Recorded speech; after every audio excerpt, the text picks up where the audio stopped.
Boa noite, irmãos. Que a paz de Jesus ilumine nossos corações na noite de hoje, para que juntos formemos uma corrente de pensamento em estado de prece, para recebermos e refletirmos em torno da mensagem do Cristo. Pedimos permissão a Deus, a Jesus, nosso Mestre, aos mentores e guias espirituais da casa, para que juntos possamos estar na sintonia do amor trazido pelo Mestre Jesus.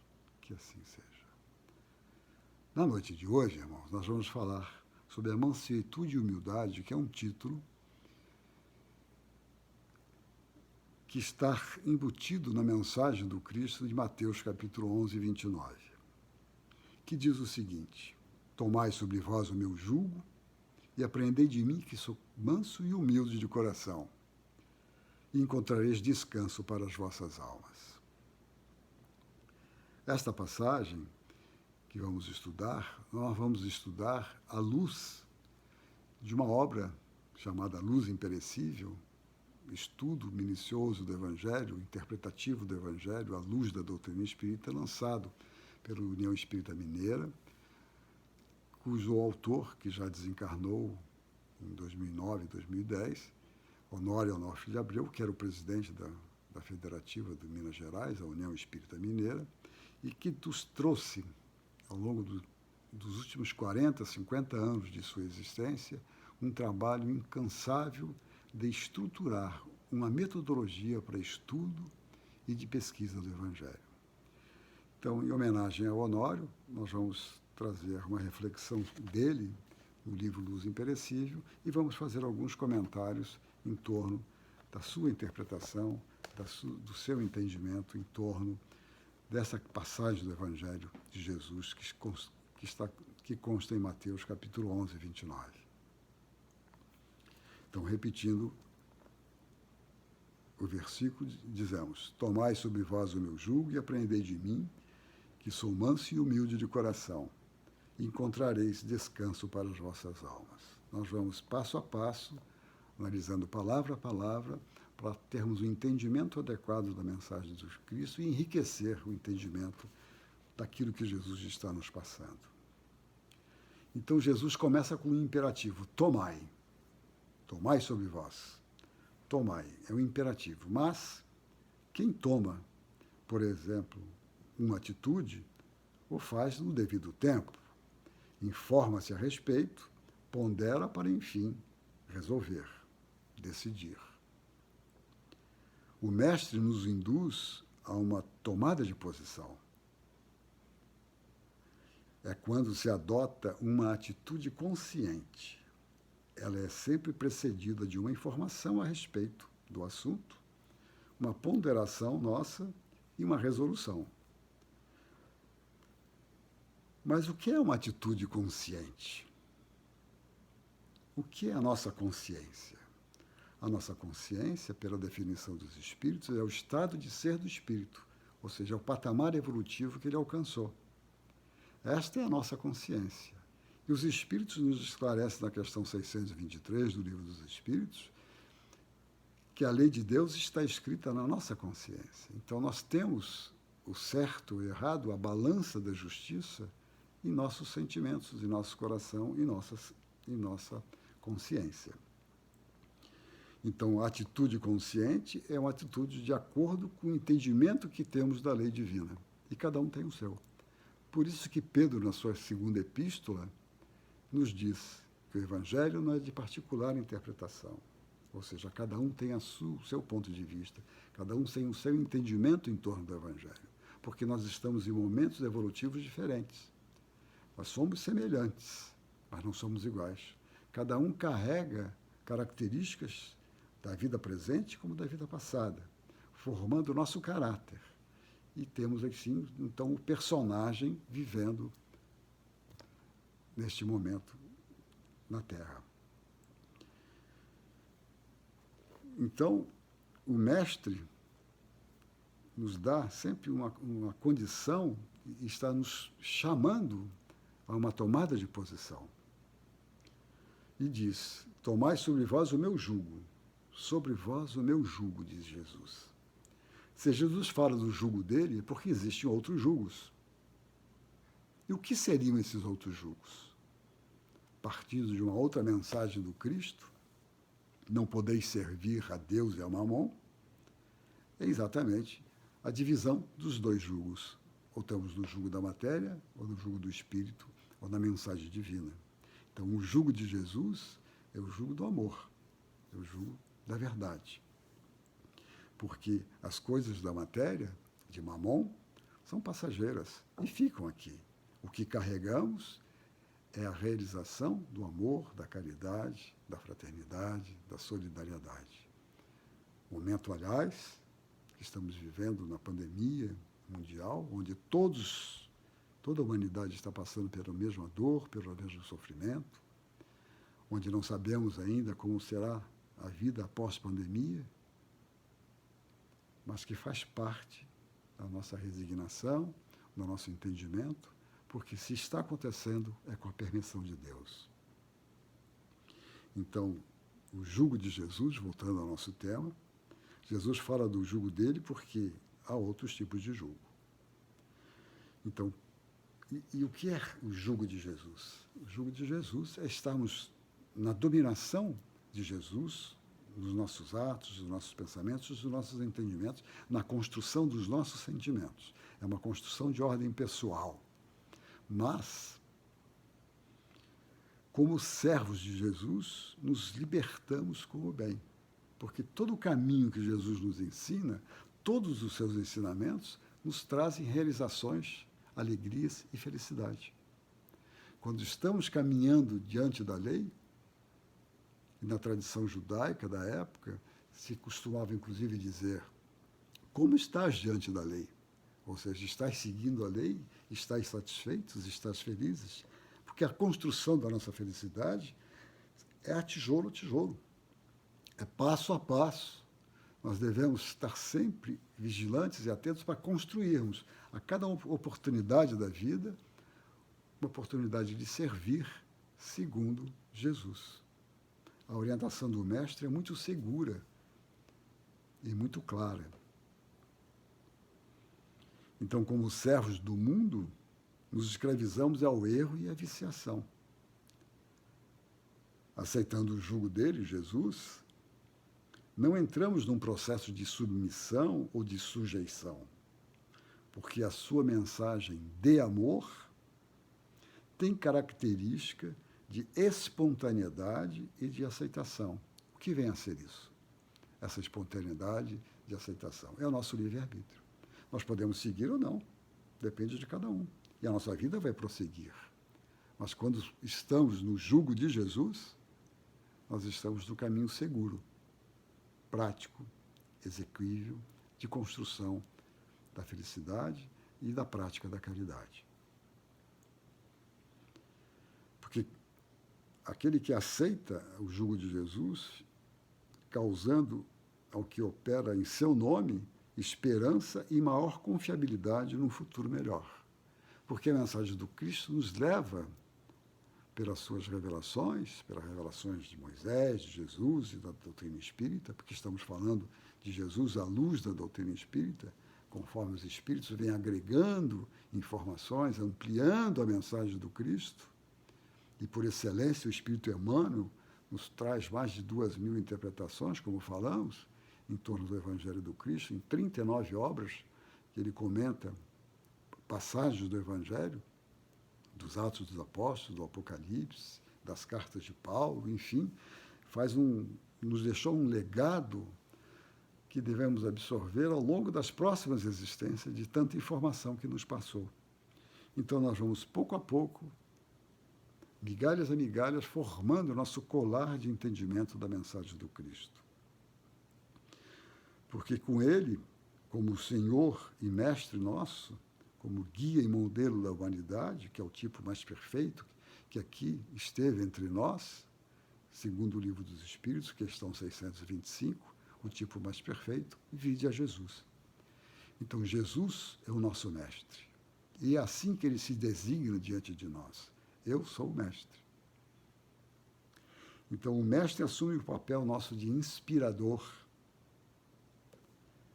e mesmo condutor, assegurando-nos, em razão do empenho reeducativo instaurado, valores de reconforto espiritual, reerguendo-nos do jugo dos interesses mundanos para os cimos da luz. Ou seja, na mensagem de Jesus, nos exemplos da vida de Jesus, no seu legado que os apóstolos, os evangelistas nos trazem aos dias de hoje, nós indo ao encontro de Jesus, na sua essência mais pura, de extrairmos o espírito da letra, da mensagem do Cristo, nós vamos nos reerguendo diante do jugo dos interesses mundanos para os cimos da luz. E continuando o versículo, e aprendei de mim. Então, tomai sobre vós o meu jugo, e aprendei de mim. E aprendei de mim. Jesus é o nosso mestre. Com ele aprendemos o que é de Deus. Então, a mensagem do Cristo é a mensagem divina. Por quê? Porque Jesus, como um espírito crístico e já perfeito, governador do nosso orbe, ele traz a mensagem de Deus. Ele diz que a mensagem dele não é dele, é de Deus. Porque ele diz, já não sou eu e meu Pai somos um só, ou seja, ele comunga do pensamento divino. Jesus já tem, no seu estágio evolutivo, que pelo menos 4 bilhões e meio de anos na nossa frente, ele já traz uma bagagem extremamente superior ao estágio dos mais adiantados, mais evoluídos, moral e intelectualmente do planeta. Então, Jesus está muito à frente. Então, a delegação que Jesus recebe de Deus, nosso Pai, está muito acima das nossas necessidades. Mas ele nos traz total reconforto e segurança por ser o espírito crístico, aquele que comunga o pensamento de Deus. Então, o mestre, com ele aprendemos o que é de Deus e como devemos agir com relação ao próximo e às coisas, e relativamente a nós mesmos. Porque tudo que fazemos crescer dentro de nós, em entendimento da mensagem do Evangelho, nós nos reerguemos diante de nós mesmos. Então, e a mensagem do Cristo está sempre relacionada com o próximo. A nossa vida é em sociedade, como a lei é de sociedade, uma das leis divinas apresentada no Livro dos Espíritos. Então, essa lei de sociedade, essa lei de livre-arbítrio, né, da vontade de Deus, porque o que é a lei divina? A lei divina é a vontade de Deus para nós, as criaturas. Então, como devemos agir com relação ao próximo, às coisas e relativamente a nós mesmos. Então, esse é o caminho que Jesus nos ensina com o próximo, conosco e com todas as coisas que nos cercam.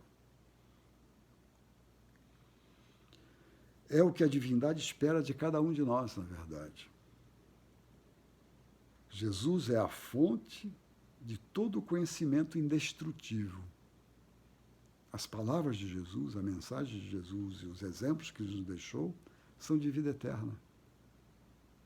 São situações do dia a dia para que a gente possa nos conhecer melhor, refletirmos e vivermos um caminho de construção de felicidade, construção de fraternidade, construção de solidariedade junto ao próximo, porque é com o próximo que nós crescemos.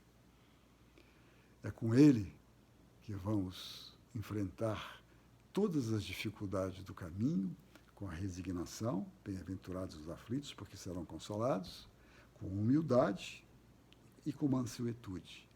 Neste ponto, nessas 3 virtudes que devemos adquirir, a mansuetude, que é a paz, né, que vamos comentar um pouco mais à frente agora, é o que a divindade espera de nós. Porque a lei de Deus está na nossa consciência de acordo com o nosso processo evolutivo. A cada momento, a cada reencarnação, a cada dia que passa, temos oportunidades de crescermos diante de nós mesmos e nos tornarmos aquilo que Jesus fala, filhos do homem. Ele ensinou e viveu Jesus. E nós devemos aprender a sua mensagem e exemplificar. Porque de nada adianta para nós só conhecermos a mensagem e ficarmos refletindo e até entendendo, refletindo, interpretando, ampliando o seu entendimento, mas se nós não a vivermos. Viver, realizar, é viver de acordo com o Evangelho, de acordo com os ensinamentos que Jesus nos trouxe. Então, exemplificar para que nós possamos, diante do próximo, mostrar que nós, quando agimos no bem, na benevolência, na indulgência, no perdão, estamos dando a ele a oportunidade de refletir como espelhos da nossa alma. Continuando então a nossa mensagem, tomai sobre vós o meu jugo e aprendei de mim, que sou manso. Que sou manso. O que é ser manso? Manso é o que é pacífico. Pacífico é aquele que já possui a paz no seu coração, que é diferente do pacificador, que é Jesus, que é aquele que leva a paz ao mundo. Nós, no nosso processo evolutivo, temos que adquirir a nossa paz íntima, a nossa calma. Então, a serenidade é a característica daqueles que se situam dentro dos desígnios de Deus. Todas as nossas vitórias, todas as vitórias efetivas refletem júbilo inexcedível e paz de espírito. Então, as nossas vitórias, que quando conseguimos realizar junto ao próximo, caminhos de consolo, de felicidade, de compreensão, nós estamos em júbilo para conosco mesmos. Jesus, evidenciando a mansuetude, a paz, ou seja, a não violência, assegurou a sua ressurreição gloriosa e estabeleceu no mundo antes e depois de Jesus, de Cristo. Da mesma forma, à medida que nos adaptamos a esta diretriz de amor, estaremos nos desvinculando dos sistemas das reencarnações expiatórias. Reflitamos um pouco sobre isso. Quer dizer, viver o Evangelho do Cristo, realizar, praticá-lo, exemplificá-lo diante do próximo, diante da nossa família, dos nossos amigos, dos nossos inimigos, inclusive, como Jesus ensinou, nós eliminamos as necessidades das reencarnações expiatórias, que são as das dores, das aflições. Como diz a bem-aventurança atrapalhada também no Evangelho segundo o Espiritismo.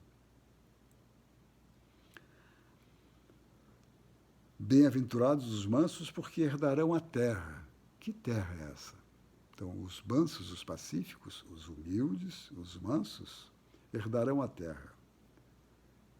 Terra que espiritualmente emana leite e mel nos refolhos da alma. Nós trazemos mel e um conforto para nossas almas.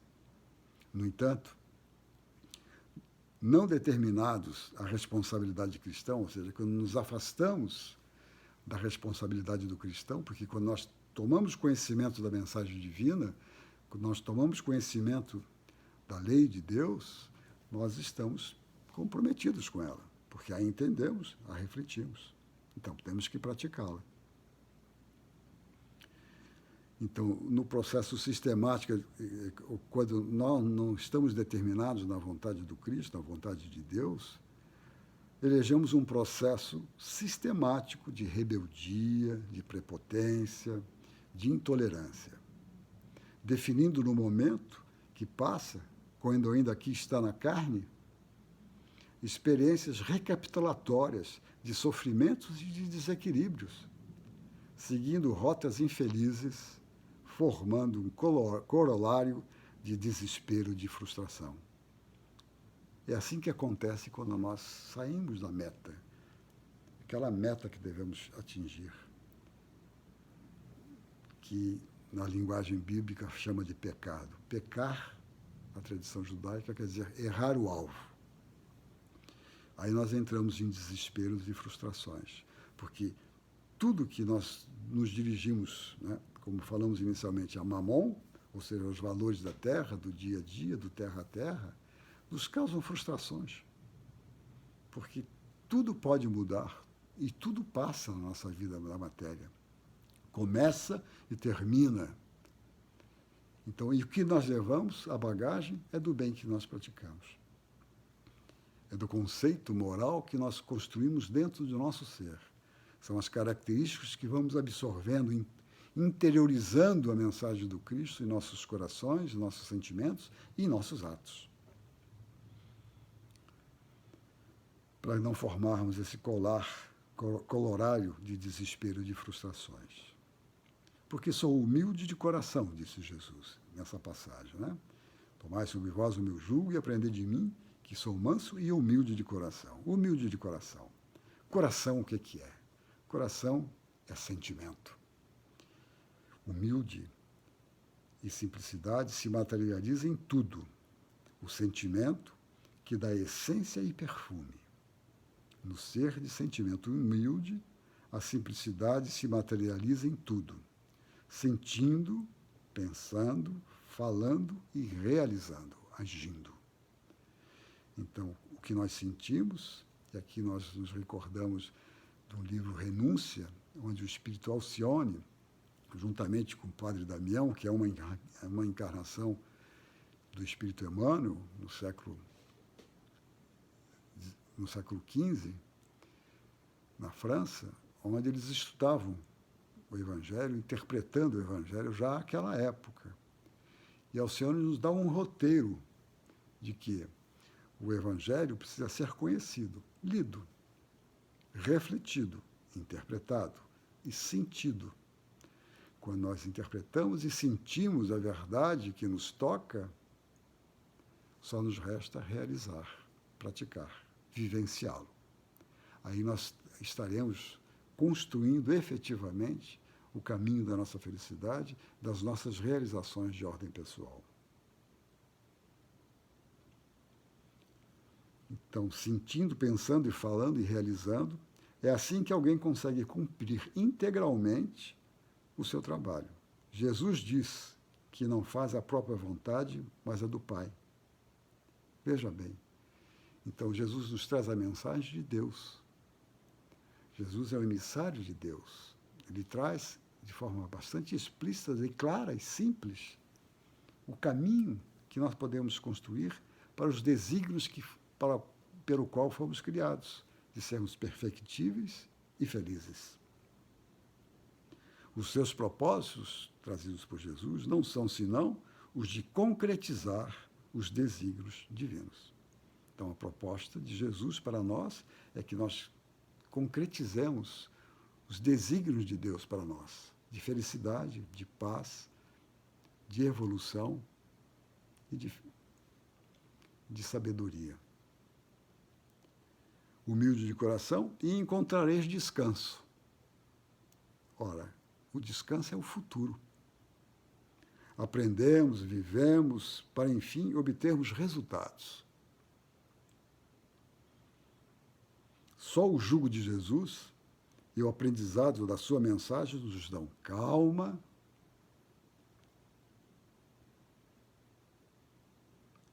bem-estar e satisfação. Calma, bem-estar e satisfação. Repouso, encontrareis descanso, né? Ou seja, o repouso não é uma estagnação, mas um movimento. Ação que aquieta o coração e garante a tranquilidade para a nossa consciência. Lembremos da nossa consciência. Então, quando nós trazemos tranquilidade para a nossa consciência, é porque estamos trabalhando de acordo com o entendimento que temos da lei divina. É falsa a tranquilidade proporcionada pela terra, nos comenta Honório aqui, como também é ilusória a sensação de homem realizado que muitos desejam. Efetivamente, esta é uma grande realidade. A tranquilidade proporcionada pelos valores da terra, ela é falsa, é ilusória, porque acaba, que termina.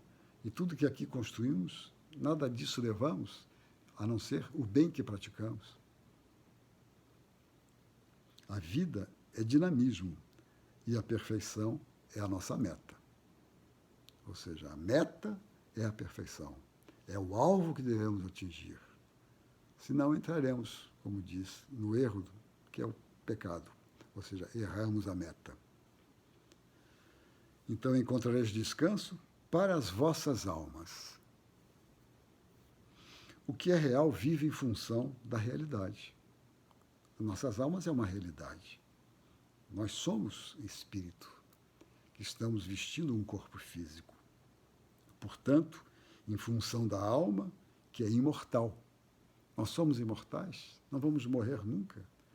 E a cada existência, a cada dia, vamos agregando valores num processo evolutivo.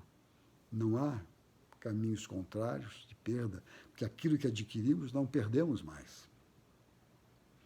O descanso proporcionado pelo conforto do século, além do que é justo, o conforto da vida na matéria, além do que é justo, não raro conduz ao egoísmo, ao comodismo, relaxando o coração e a mente.